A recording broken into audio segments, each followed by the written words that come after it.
All my friends are heathens, take it slow.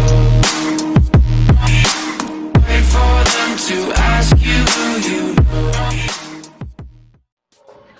Hello friends, मैं आपका दोस्त advocate Rohit Shukla अपने YouTube channel law news study आप सभी का स्वागत करता हूं, वेलकम करता हूं। हमारा प्रीवियस टाइम से लेक्चर चल रहा है जिसका कि पार्ट 4 लेक्चर 4 आज मैं रिलीज़ कर रहा हूं।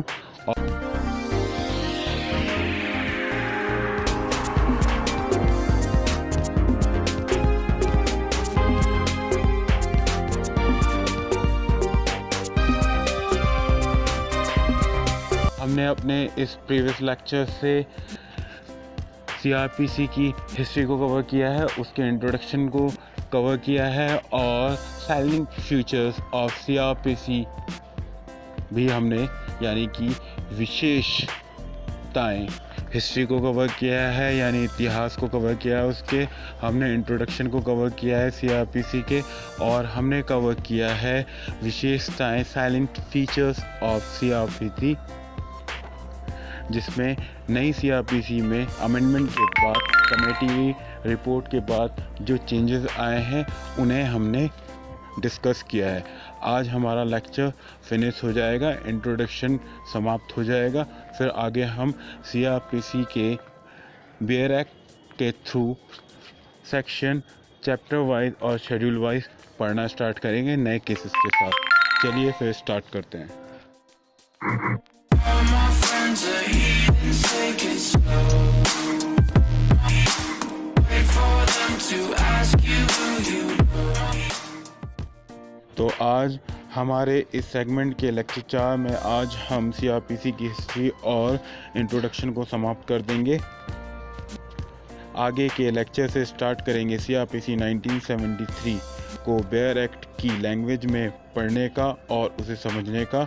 कुछ लैंडमार्क जजमेंट जो नए हैं उनके साथ भी आपको पढ़ाया जाएगा। तो आइए कंटिन्यू करते हैं प्रीवियस लेक्चर के लेकर लेक्चर 4।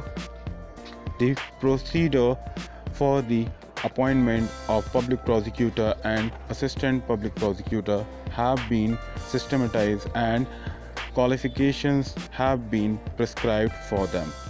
यानी कि जो सरकारी वकील होते हैं, सहायक लोक अभियोजक एपीओ, असिस्टेंट पब्लिक प्रोसिक्यूटर, लोक अभियोजक पब्लिक प्रोसिक्यूटर होते हैं, उनके बारे में विस्तृत यानी डिटेल में प्रावधान है और साथ में उनकी क्वालिफिकेशन, योग्यता के बारे में भी बताया गया है। Period of detention in jail during remand shall be in the sentence of imprisonment ultimately awarded in the case. यदि कोई व्यक्ति रिमांड पर है या अंडर ट्रायल प्रिजनर है, जब फाइनल जजमेंट आएगा जो अभियुक्त को सज़ा होगी उसमें से अंडर ट्रायल जो जेल में था उसको घटा दिया जाएगा। An arrested person has a right to be medically examined to help him in his defense or to prove that he was subjected to assault etc. during custody। गिरफ्तार व्यक्ति को 24 घंटे से ज़्यादा पुलिस अभिरक्षा में नहीं रखा जाएगा और यथास्थित किसी भी मजिस्ट्रेट के समक्ष प्रस्तुत किया जाएगा। डिस्क्रिप्शन बॉक्स में इसके लिंक दिए हुए हैं, आप इनको जा कर के अवश्य देखें और उनको पढ़ें। आपको सीआरपीसी और अच्छी तरीके से समझ आएगा। हमारे प्रीवियस जो लेक्चर्स हैं उनके लिंक हमने डिस्क्रिप्शन बॉक्स में दे दिए हैं। It has been specified that no arrested person can be kept under detention by the police for more than 24 hours without being produced before a magistrate। Investigation का part है और यह investigation कौन करेगा? Police officer करेगा, जिन्हें हम IO investigation officer भी कहते हैं।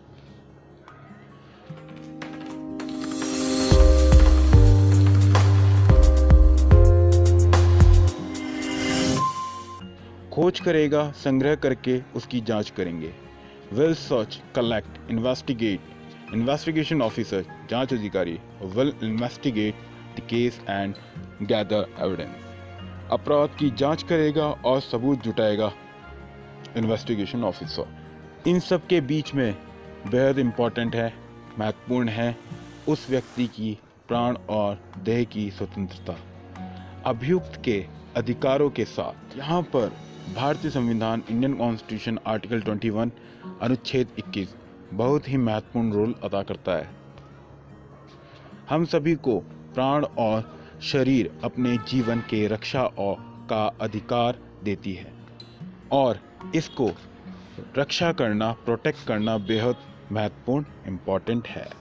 इसी 1973 में प्रावधान यानी कि प्रोविज़न दिया गया है यह कि जब किसी को कभी गिरफ्तार यानी अरेस्ट किया जाएगा तो पुलिस हिरासत यानी पुलिस कस्टडी में वह व्यक्ति अधिक से अधिक 24 घंटे ही रखा जा सकता है। पुलिस की अभिरक्षा में 24 घंटे के भीतर मजिस्ट्रेट के पास ले जाया जाएगा। फिर मजिस्ट्रेट यह निर्णय लेंगे कि उसे डिटेन करके रखना है या ना रखें।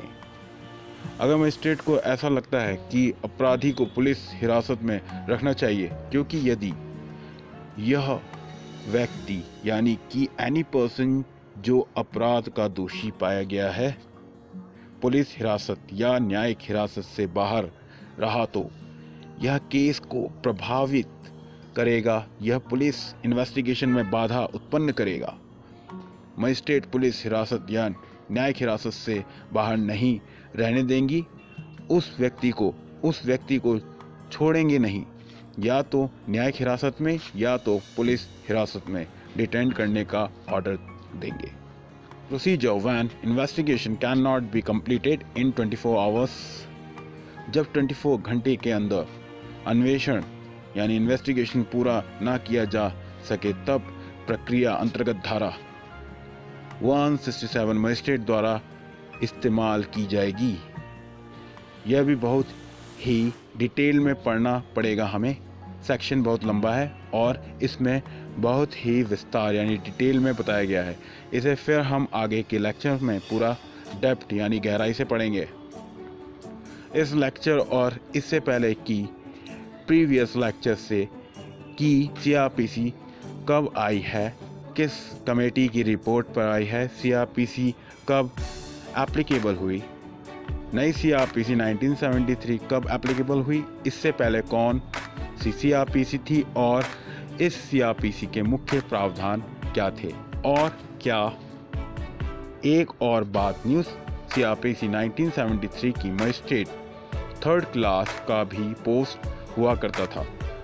अब 3rd क्लास मजिस्ट्रेट का पोस्ट हटा दिया गया है। मजिस्ट्रेट के 2 क्लास हैं, मजिस्ट्रेट 1st क्लास और मजिस्ट्रेट 2nd क्लास। इसके अलावा जो है वह एग्जीक्यूटिव मजिस्ट्रेट होते हैं।